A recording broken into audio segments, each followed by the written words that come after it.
우리 전도서 말씀 오늘은 9번째 나눔을 갖게 됩니다. 전도서 기자를 통해서 우리가 위로를 받는 것 중 하나는 참 얼마나 하나님 잘 믿던 사람이 전도서 이 코헬렛 이 전도자이겠습니까? 그런데 그는 하나님을 잘 믿으면서도 인생은 참 모호한 것이라고 우리를 대변해서 이야기해 주고 있습니다. 하나님을 잘 믿으니까 앞날이 다 보이고 우리가 어떻게 살아가야 할지 매일매일 다 보여진다 이렇게 이야기 안 하고, 나도 하나님 참 잘 믿는 사람인데 가만 보니 인생이라고 하는 것이 참 수수께끼고 모호함이 많더라. 그래서 우리가 전도서 기자 또 전도서 말씀을 통해서 참 일치감을 느끼고 또 우리가 위로를 얻게 됩니다. 오늘날 거짓말하는 사람들, 또 그 거짓에 넘어가는 사람들, 사실은 짝짝꿍이 맞습니다. 교주들, 선동가들은 인생의 확실한 것 내가 알고 있고 나만 믿으면 인생의 확실한 것 다 답을 알 수 있다고 말합니다. 유약한 사람들은 앞길 몰라 하기 때문에 누군가 내 삶의 길을 안다고 하면 교주가 되든 점쟁이가 되든 선동가가 되든 자신의 영혼을 냅다 팔아버리고 마는 것이죠. 이런 모습들을 보면 우리 마음에 참 안타깝고, 귀한 영혼을 누군가에게 팔아넘기고 또 누군가의 귀한 영혼을 노략질하고 마는 이 세상의 부조리함이 참담하게 여겨지는 때가 참 많이 있습니다. 세상의 어떤 이념, 주의, 어떤 생각도 바로 그와 같습니다. 그 모든 생각들은 나만 믿으면, 이 생각만 따르면 세상은 달라진다고 말하지만, 세상은 전적으로 부패했고 타락했기 때문에 세상에서 만들어지는 그 어떤 주의도, 어떤 생각도, 어떤 이념도, 어떤 철학도 완전할 수가 없는 것이죠. 그럼에도 불구하고 마치 그것이 진리이고 마치 그것이 전부이고 마치 그것만 맹신하면 우리의 세상이 하루아침에 유토피아가 될 것처럼 어느 한 집단에 쏠려 살아가는 사람들, 어느 한 사람의 사고에 매몰되어 살아가는 사람들을 보면 이 또한 우리의 마음을 허전하게 합니다. 마음에 영혼의 든든함이 없는 까닭이죠. 마음이 늘 빈약하고 마음에 성경적인 주님의 생각이 기둥되어 있지 않기 때문에 사람들의 말, 세상의 목소리, 누군가 확실하다고 하면 거기에 쏠리고 마는 것이 우리들의 안타까운 모습입니다. 어렸을 때 이것이 인생이다, 이런 드라마, 다큐멘터리를 좀 본 적이 있습니다. 참 어른들 고생하며 산다, 그런 생각을 좀 했습니다. 야, 저렇게 잘 풀리다가 저렇게 망하는구나. 야, 저렇게 망했는데 어떻게 또 저기서 일어나나. 제가 참 어린 시절 보면서 야, 산다는 것이 참 기가 막히기도 하고, 산다는 게 저렇게 기가 막혔다가는 제명에는 못 살겠구나, 이제 그런 생각도 많이 했습니다. 우리가 하나님을 믿기 전에는 인생이 수수께끼인 것을 알기에 수수께끼 같은 인생, 하나님을 믿으면 잘 풀어지겠다 싶어서 하나님을 믿죠. 신앙생활에 들어와도 인생은 모호하고 수수께끼 같습니다. 그러다 보니까 사람들이 늘 확실한 것, 뭐 하면 뭐가 딱 떨어지는 이러한 신앙의 법칙에 그토록 매료되는 까닭도 여기에 있습니다. 이단들은 그렇게 하죠. 마치 신앙을 1 더하면 1, 1 더하기 1 하면 2가 나오는 것처럼 끊임없는 공식화를 합니다.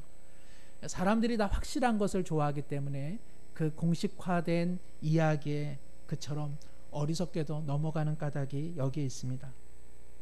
신앙이라고 하는 것은 확실한 것을 아는 것이 아니죠. 모호한 인생 속에 마음의 든든한 기둥이 하나님이시고, 그래서 하나님을 믿는 모험이 사실은 신앙입니다. 신앙의 힘으로 인생의 수수께끼를 다 풀 수 있는 것은 아니라는 사실이죠. 오히려 신앙이 우리의 삶의 중심이 될 때 인생의 미로, 인생의 모호함, 인생의 알 수 없는 광야길에서도 길 되어주시는 주님으로 인해 삶은 온전히 살아갈 수 있는 것입니다. 오늘 본문 전도서 7장 13절에 하나님께서 행하시는 일을 보라, 하나님께서 굽게 하신 것을 누가 능히 곧게 하랴. 하나님께서는 세상과 시간과 역사를 굽게 하셨습니다. 여기서 굽었다라고 하는 것은 커브입니다. 커브.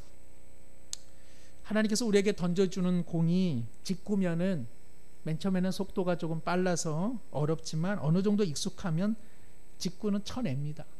그리고 길이라고 하는 것이 직진길이면 어느 정도 앞이 보이기 때문에 예측이 가능하죠. 그러나 하나님께서는 우리의 시간과 역사와 삶을 굽어 놓으셨습니다. 커브를 던지십니다. 변화구를 던지십니다. 그래서 앞날을 예측할 수 없다고 성경은 말씀하고 있습니다. 그런데 우리는 끊임없이 곧게 하려고 하는 것이죠. 우리는 어떻게 하든지 하나님께서 굽혀놓은 인생의 길을 우리는 어떻게 하든지 곧게 펴서 우리 눈에 한눈에 다 보게 하려고 하는 것이 이제까지 인간이 살아온 모습입니다. 그것은 때로 과학이기도 하고요, 때로는 그것은 경제이기도 하죠. 때로는 그것이 정치의 이념이기도 합니다. 또 없는 사람들은 로또라도 한 장 긁어서 굽어진 인생 다리미처럼 활짝 펴내려고도 합니다. 재물로, 그리고 자신의 학벌로, 그 무엇인가로 우리 인생 굽어진 것 다 곧게 펴내려고 하는 것이 우리 인간들의 욕망이죠. 그런데 오늘 전도서 기자는 말합니다. 누가 능히 곧게 하랴. 아무리 굽은 길, 인간이 무슨 힘을 써 곧게 하려고 해도 내일이면 그 인생길은 굽어져 있어서 한치 앞을 모르게 해 놓으셨습니다. 예수님께서 오시기 전에 한 300~400년 전, 유대를 중심으로 보면 유대는 상당한 역사의 회오리 속에 살아갔습니다. 정말 놀라운 제국인 바벨론, 그 바벨론이 어느 날 페르시아에게 무너집니다. 언제 고 예루살렘으로 돌아갈 것인가 그러던 유대 민족이 놀랍게도 페르시아의 왕의 칙령으로 인해 유대 땅으로 돌아가게 됩니다. 유대인들에게 오늘날 비유하자면 당시의 페르시아는 마치 미국과 같습니다. 상당한 관용 정책을 통해 유대인들을 어느 정도 보호해 주었기 때문에 그러하죠. 그런데 이 페르시아가 그리스를 침공함으로써 스스로 무너지고 맙니다. 영원히 멸망하지 않을 것 같았던 큰 제국 페르시아가 그리스를 통해서 무너지게 되는 것이죠. 그리스는 놀라운 민주주의로 꽃을 피웠는데 그리스도 어느 날 아테네파와 스파르타파가 내분으로 갈등을 경험함으로써 국력이 약해지게 됩니다. 그때 마케도니아의 젊은 왕 20살의 알렉산더가 아버지의 갑작스러운 사고사로 인한 왕위를 이어받아 그는 놀랍게도 그리스를 침공해 그리스를 무너뜨립니다. 그리고 국군이 쇠해가는 페르시아도 이 알렉산더가 패망시킵니다. 그러나 바벨론이 사라지고 페르시아가 사라지고 그리스가 사라지고 마게도니아의 알렉산더 대왕이 그야말로 더 이상은 차지할 땅이 없어 눈물을 흘리던 바로 그때에 알렉산더는 원정길에 33살 병사로 그는 삶을 마감하게 됩니다. 한치 앞을 모르는 것이 제국의 흥망성쇠요, 한 왕의 삶이요, 그리고 그 안에 속한 시민들의 삶입니다. 오늘 우리가 살아갈 앞으로의 날에 무슨 일이 있을런지 아무도 모릅니다. 지금 세계 최강국이라고 하는 나라들이 영원하겠습니까? 그 나라들이 정말 주님 오시는 그날까지 버텨내는 일이 과연 가능하겠습니까? 하나님께서 행하시는 일을 보라. 하나님께서 굽게 하신 것을 아무도 곧게 할 수 없다고 성경은 말씀합니다. 우리가 신앙생활 하는 것은 온통 믿음으로 사는 것인 줄로 믿습니다. 세상은 온통 모함으로 가득 차 있기 때문에 그러합니다. 언젠가 오랜만에 여러 성도님들을 만났는데 반가움을 뒤로하고 이제 자신들의 어려움을 이야기합니다. 목회자는 왜 그 반가운 이야기를 들은 이후에는 항상 어려운 이야기를 다 들어야 되는지, 제가 그 반가운 자리에서도 왜 나는 이 어려운 고달픈 삶의 이야기를 들어야 하는가 그런 생각을 잠시 하고는 했습니다. 다 나쁜 소식은 아니었습니다. 어떤 분은 최고의 대학교에, 그야말로 최고의 학과에 자신의 자녀가 입학했다고 말했습니다. 그런데 어떤 분은 자신의 자녀가 참 어려운 형편에 놓여 있음을 이야기했습니다. 또 어떤 한 분은 시아버님이 예수님을 전했는데 정말 예수님을 극적으로 영접하고 하나님의 부름을 받았다는 귀한 소식을 전해 주었습니다. 그런데 또 어떤 분은 어머님에게 차에 인사도 못 드리고 어머님께서 홀연히 떠나가셨다고 이야기를 합니다. 어떤 분은 장남이 취업이 너무 잘 돼서 감사하다고 말합니다. 그러나 차남은 진로에 어려움이 있어 번번이 실패하고 있다고 말합니다. 같은 공간에서 같은 시간에 하나님을 열심히 믿는 그분들의 삶 속에 서로 다름이 있는 사실 앞에서 저는 참 세상은 온통 그리고 모호함으로 가득 차 있다는 생각을 다시 한번 하게 됐습니다. 오늘 말씀 6장 12절에 헛된 생명의 모든 날을 그림자같이 보내는 일평생에 사람에게 무엇이 낙인지 누가 알며 그 후에 해 아래서 무슨 일이 있을 것을 누가 능히 그에게 고하리요. 12절의 말씀이 복잡한데 한마디로 이야기하면 그림자같이 실체를 알 수 없는 우리의 짧은 삶 속에 과연 무엇이 낙인지, 여기서 낙이라고 하는 것은 기쁨을 말하는 것이 아니라 무엇이 나에게 유익한 건지, 또 이 유익함이 지나고 나면 또 어떠한 고난이 내게 찾아올런지 누가 나에게 말을 해줘 알겠느냐. 삶에 무엇이 고난인지, 또 무엇이 나에게 유해한 것인지, 무엇이 나에게는 유익한 건지, 또 내가 유익을 경험한들 앞으로 무슨 일이 있을런지 아무도 모른다고 성경은 이야기하고 있습니다. 이것을 우리가 꼭 기억할 필요가 있습니다. 신앙생활 해도 앞날을 모른다는 사실. 신앙생활 하면 앞날이 장악된다는 생각 때문에 많은 분들이 신앙생활을 오히려 내려놓는 경우가 많이 있습니다. 신앙은 마법이 아닙니다. 신앙은 앞날을 예측하는 힘이 아닙니다. 알 수 없는 그 길을 주님을 믿는 믿음으로 걸어가는 것, 그것이 신앙의 힘인 줄로 믿습니다. 그러면서 사실은 이 말씀에 대한 6장 12절의 말씀에 대한 이 질문에 대한 대답이 14절입니다. 인생 가운데 무엇이 내게 유익이 되는지 알지 못하니 14절에 형통한 날이 있거든 하나님 앞에서 기뻐하고 곤고한 날이 있거든 되돌아보아라. 이것은 무슨 뜻이냐면 곤고한 날 가운데서도 하나님이 허락하신 유익이 있지 않은지 돌아보라는 뜻입니다. 이 두 가지를 하나님이 병행하게 하사 사람이 그의 장래일을 능히 헤아려 알지 못하게 하셨느니라. 하나님께서 우리의 장래일을 알지 못하게 하셨습니다. 굽어 놓으셨습니다.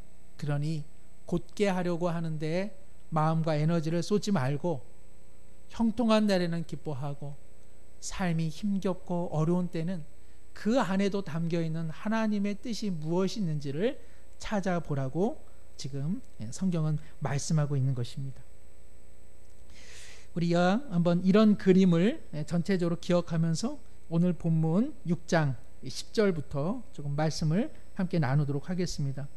전도서 6장 10절에 이미 있는 것은 무엇이든 오래전부터 그의 이름이 이미 불린 바 되었으며 사람이 무엇인지도 이미 안 바 되었다. 세상에 존재하는 모든 것은 하나님께서 이름을 다 붙여두었다는 뜻입니다. 하나님께서 이름을 붙여두었다라고 하는 것은 그 있음에 대한 하나님의 어떠한 그 특성, 또 하나님의 어떠한 그 이것은 이거다라고 하는 어떠한 특질을 다 부여해 두었다는 것입니다. 하늘은 하늘이죠. 하늘이 바다일 수는 없다는 뜻입니다. 나무는 나무이지 나무가 돌일 수 없다는 것이죠.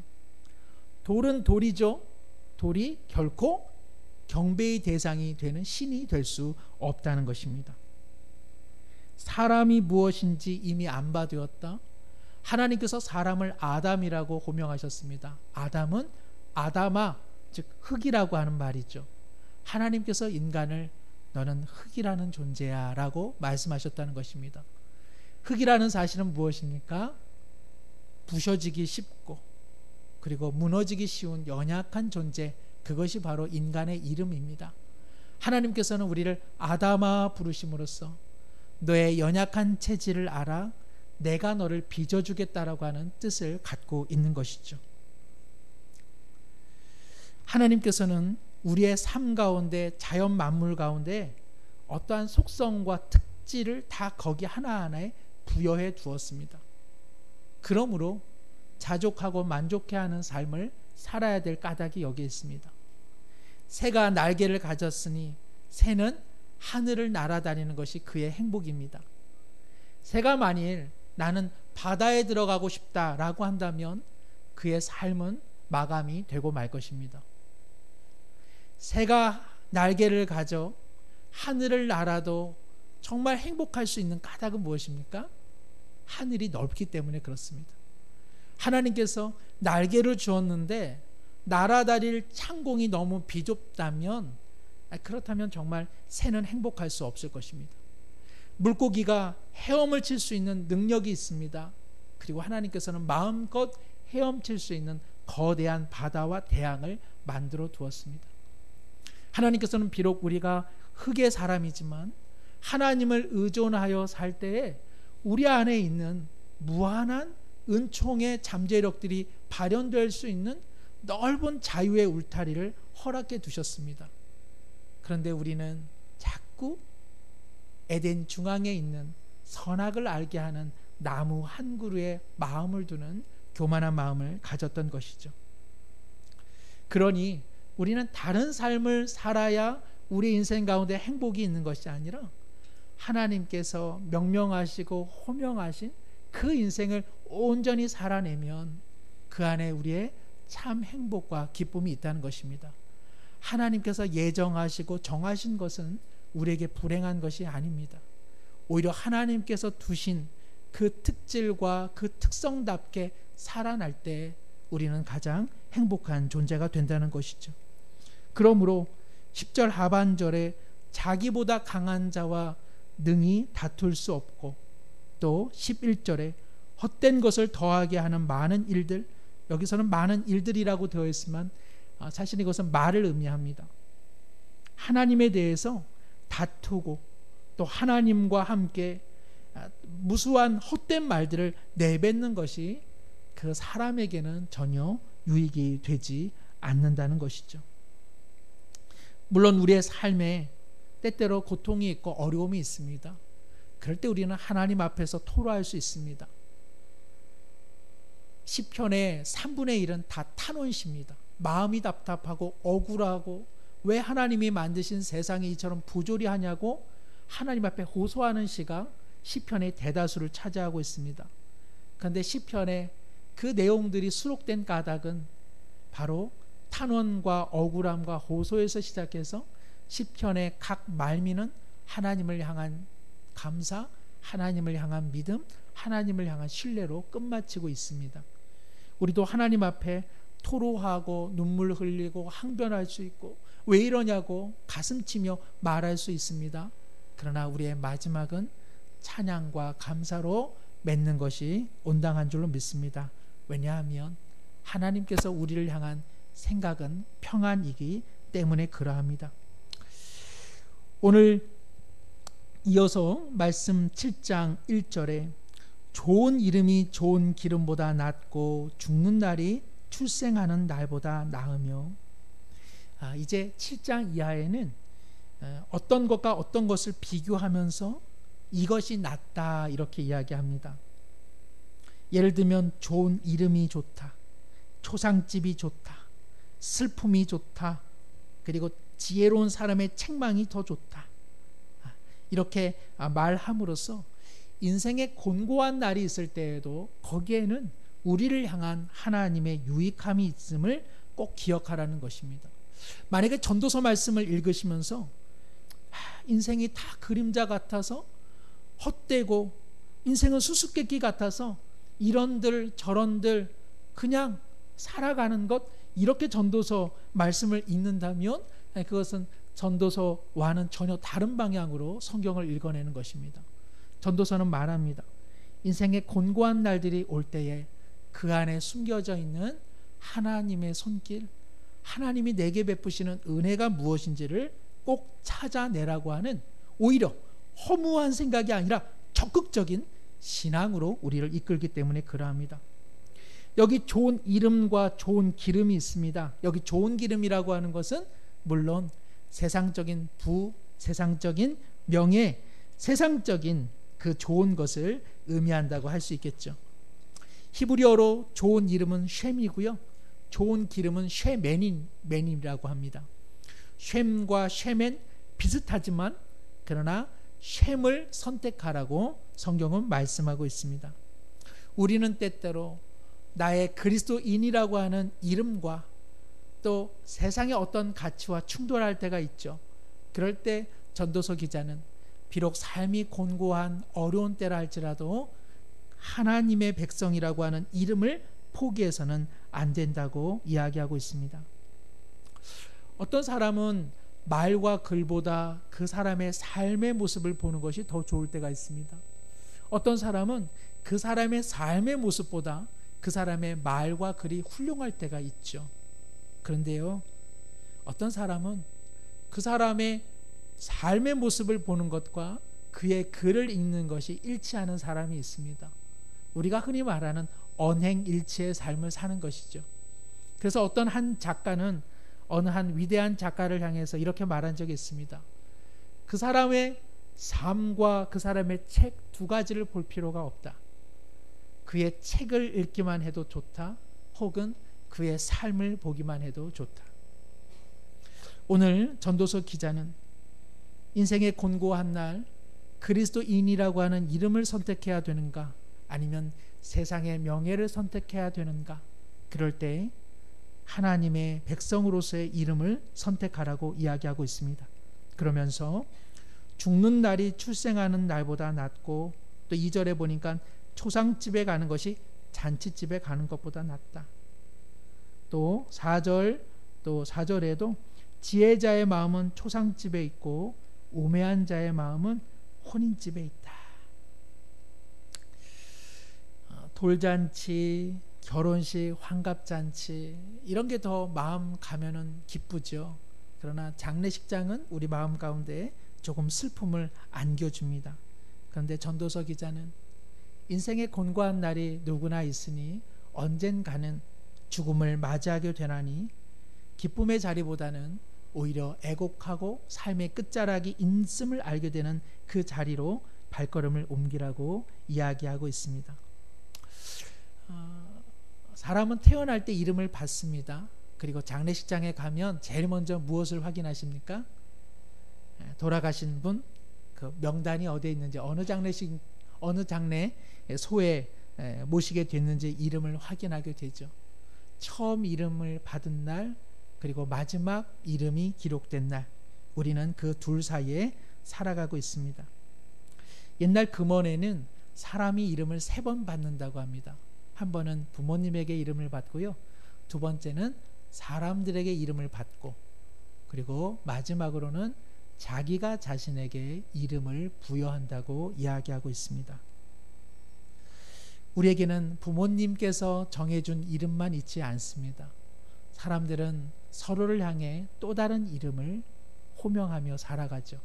그리고 나라는 사람도 내 자신에 대해 자기만의 이름을 부여하며 살아가고 있습니다. 잠언 10장 7절에 의인을 기념할 때는 칭찬하거니와 악인의 이름은 썩으리라 라고 하는 말씀이 있습니다. 사람들은 의인의 이름을 기념하며 칭찬하지만, 그러나 악한 자의 삶에 대해서는 썩는 것 같은 부패, 그리고 그 멸망을 기억해낸다는 것이죠. 예수님께서 베다니에 가셨을 때 어느 한 여인이 값비싼 향유를 주님께 부어드렸습니다. 베다니의 마리아, 그녀의 이름이 꼭 기억되어야 한다고 주님은 말씀하셨습니다.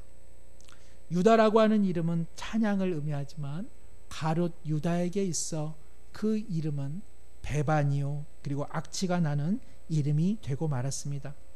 전도서 기자는 우리의 삶의 끝자락에 다른 사람이 내게 부여하고 있는 이름이 무엇인지, 그리고 내가 내 자신에게 부여하는 이름과 그리고 내 삶은 얼마나 일치되어 살아가고 있는지 장례식을 통해 꼭 기억하라고 이야기하고 있습니다. 3절에 보면 슬픔이 웃음보다 나음은 얼굴에 근심하는 것이 마음에 유익하기 때문이다. 웃음이 낫죠. 어떻게 슬픔이 더 좋겠습니까? 매일 우거지국을 드신 것처럼 우거지상을 하고 다니면 누가 그 사람 옆에 있기를 좋아하겠습니까? 웃음은 참 좋습니다. 웃는 사람 옆에 있으면 마음이 밝아지고 환해집니다. 많이 웃으시기를 바랍니다. 아까 찬양하다가 제가 약간 웃을 뻔했습니다. 왜냐하면 이제 저희 둘째가 저기서 아빠 따라한다고 지나치게 찬송가를 제스처를 치는 게 왔다 갔다 해가지고 찬양에 방해가 되어서 다음부터 주의를 시켜야 될 것 같은 생각을 했습니다. 웃음이 좋죠. 그러나 여기서 말하는 웃음은 비웃음을 말합니다. 조롱, 조소, 나쁜 웃음들이 있죠. 인터넷, 유튜브 보면 자신이 싫어하는 사람을 향해 얼마나 비아냥거리는 웃음들이 넘쳐납니까? 그런 웃음은 인생에 아무 유익도 되지 않습니다. 그러기에 오늘 전도서 기자는 슬픔이 우리의 마음을 성숙시킨다고 이야기하고 있습니다. 웃음보다는 슬픔이 사람들을 하나로 묶어줍니다. 근본에 우리 영화배우 윤여정 씨가 오스카상을 수상함으로써 정말 우리 국민들에게 한박 웃음을 주었습니다. 정말 감사한 일이죠. 그러나 또한 미얀마에서 벌어지고 있는 안타까운 유혈 상태는 우리에게 큰 슬픔을 안겨주고 있습니다. 그런데요, 미얀마 국민들의 그 슬픔을 내 마음으로 조금 받아들이기 시작하면 비록 거리는 떨어져 있고 우리가 그 사람들을 알게 뭡니까? 그냥 나도 밥 먹고 살기 힘든데 그런가 보다 할 것인데 그 슬픔을 조금만 내 삶의 자리에 비워두어 맞아들이기 시작하면 그 슬픔 때문에 우리가 같은 마음이 생기는 것이죠. 이웃들의 어려움들, 그 슬픔에 조금만 마음을 열면 그 슬픔은 놀라운 능력이 있어서 사람과 사람의 마음을 이어줍니다. 마음을 이어주는 것은 웃음보다는 오히려 슬픔과 고통인 것을 우리는 알게 됩니다. 회당장 야이로가 12해 혈루증 걸린 여인을 만나지 못했다면 야이로는 그저 12살 난 자기 딸만 세상에 고통당하고 있는 유일한 아이로 기억했을 것입니다. 그러나 사랑받으며 태어났던 자신의 딸의 바로 그 출생 연도에 어떤 한 여인은 그때부터 12년 동안 고통받았다는 사실을 회당장 야이로는 알게 된 것이죠. 바로 거기서 회당장 야이로의 새로운 신앙의 출발선이 생기게 된 것이죠. 사랑하는 성도 여러분, 나의 슬픔은 고통이지만 누군가의 슬픔을 보기 시작한다면 그 슬픔 속에 다루시는 하나님을 보게 될 것이고, 그리고 나의 슬픔만이 큰 슬픔이 아니기 때문에 오히려 그 슬픔을 너끈히 감당하는 힘이 생기는 줄로 믿습니다. 오늘 5절 말씀에 지혜로운 사람의 책망을 듣는 것이 우매한 자들의 노래를 듣는 것보다 낫다고 말합니다. 또 6절에 보니까 우매한 자들의 웃음소리와 말소리는 솥 밑에서 타닥타닥 타는 그 가시나무 타는 소리 같다고 말합니다. 삶에 지혜로운 사람들이 주위에 있으면 참 행복한 일입니다. 그리고 그 지혜로운 분들이 나를 향해서 정말 마음 담아 해주는 책망들은 우리의 삶에 그리고 성숙을 안겨줍니다. 그러나 안타까운 것은 우매한 사람들이 짓거리는 많은 말들 속에 우리는 살아가고 있습니다. 그러므로 때로는 삶이 변변치 못하게 살아가는 까닭도 여기에 있습니다. 누군가의 말을 나를 향한 소중한 말로 받아들일 수 있다면 얼마나 삶은 윤택해지겠습니까? 그러나 그것이 참 어려운 까닭은 말하는 사람이 비방적으로 말하는 까닭이요, 그리고 관계가 조성되지 않았는데 시비를 논하고 바른 말만 하기 때문에 그 말이 그 사람의 마음 깊은 곳에는 당도하지 않게 됩니다. 우매한 사람들의 말은 타닥타닥 소리는 나지만 연료로서 가치가 없는 그런 가시나무의 소리와 같다고 오늘 이야기하고 있습니다. 그러나 지혜로운 자의 말은 요란하지는 않지만 은근하게 우리의 마음을 데워줌으로써 우리가 귀중한 삶을 살 수 있는 연료가 된다는 것이죠. 사랑하는 성도 여러분, 우리 곁에는 지혜로운 자가 많습니까? 아니면 그냥 다 잘한다고 지나치게 칭찬만 해주는 사람들이 많습니까? 말하는 입장에서는 관계가 형성된 다음에 책망하는 것이 바른 일이요, 그리고 듣는 입장에서는 조금은 가슴 아프더라도 옳은 말은 또 받아들이는 지혜가 필요한 것 같습니다. 누군가에게 좋은 말을 하려면 관계가 먼저 형성된다는 사실을 우리는 꼭 기억할 필요가 있습니다. 7절에 보면 지혜로운 사람 역시 조심해야 한다고 오늘 이야기하고 있습니다. 7절에 보니까 탐욕이 지혜자를 우매하게 하고 뇌물이 사람의 명철을 망하게 하느니라. 지혜롭다고 해서 의기양양했다가는 한순간에 무너진다는 것입니다. 지혜로운 사람도 그도 역시 하나님께서 굽게 하신 인생의 길을 걸어가고 있기 때문에 그러합니다. 인생이 아무리 지혜로운들 자신의 앞에 무엇이 있는지 알 수 있는 사람은 아무도 없습니다. 왜 그렇습니까? 지혜자 역시도 탐욕과 뇌물 그리고 세상의 달콤한 소리에 언제든지 무너지고 넘어질 수 있기 때문에 그러합니다. 우리는 많은 역사의 인물들을 통해서 또 우리의 삶의 주변 사람을 통해 이야, 그 사람 참 지혜로운 사람이었는데, 그 사람 참 명철하고 그 사람 참 해안이 밝았던 사람인데 어떻게 저런 사람이 됐지? 라고 하는 까닭은 무엇입니까? 아마도 탐욕과 물질에 그도 현혹되어 그런 것 아니겠습니까? 그의 지혜는 남아있지만 이전과는 다른 지혜이죠. 간사한 지혜입니다. 그리고 새치혀를 놀리는 지혜입니다. 그래서 그러한 사람은 결국 사망의 길로 빠지고 말게 되는 것이죠. 지혜로워도 조심해야 한다고 성경은 말씀합니다. 그래서 하는 말이 8절에 일의 끝이 시작보다 낫고 참는 마음이 교만한 마음보다 낫다. 지혜로움으로 시작했을지라도 지혜자의 마지막이 지혜로 맞춰질지는 알지 못하기 때문에 스스로 지혜 있다 하는 사람 스스로 조심해야 한다고 오늘 주님은 말씀해 주고 계십니다. 일의 시작보다 끝이 중요하고 그리고 처음보다 나중이 중요한 것이죠. 마음을 다스리지 못하면 일의 시작점은 좋았는데 마지막을 그르치는 경우가 종종 있습니다. 그 마음에 오늘 말씀처럼 8절 하반절에 참는 마음 없이 교만한 마음이 있으면 일을 그르치게 되죠. 그리고 9절에 급한 마음이 있으면 남을 정죄하게 되고 판단하게 되고 그러면서 격노와 분노가 일어나게 됩니다. 그러한 마음은 우매한 사람들의 마음에 머무른다고 오늘 성경은 이야기하고 있습니다. 요셉은 비록 노예로 시작했습니다. 그러나 요셉은 통치자가 되었습니다. 사울의 시작은 겸손함으로 시작되었지만 그러나 그는 끝내 폐위 뒤에는 왕이 되고 말았습니다. 다니엘은 포로민이었지만 그는 당당한 자유민으로서 삶을 살았습니다. 바울은 예수님 믿는 사람들을 잡아두는 사람이었지만 그는 예수님께 사로잡힌 삶이 되었습니다. 우리의 삶은 굽은 길과 같아 일의 시작과 그리고 일의 마침이 어떨런지 아무도 모릅니다. 오늘 전도서 기자는 말합니다. 지혜로울지라도 조심해야 한다고 말합니다.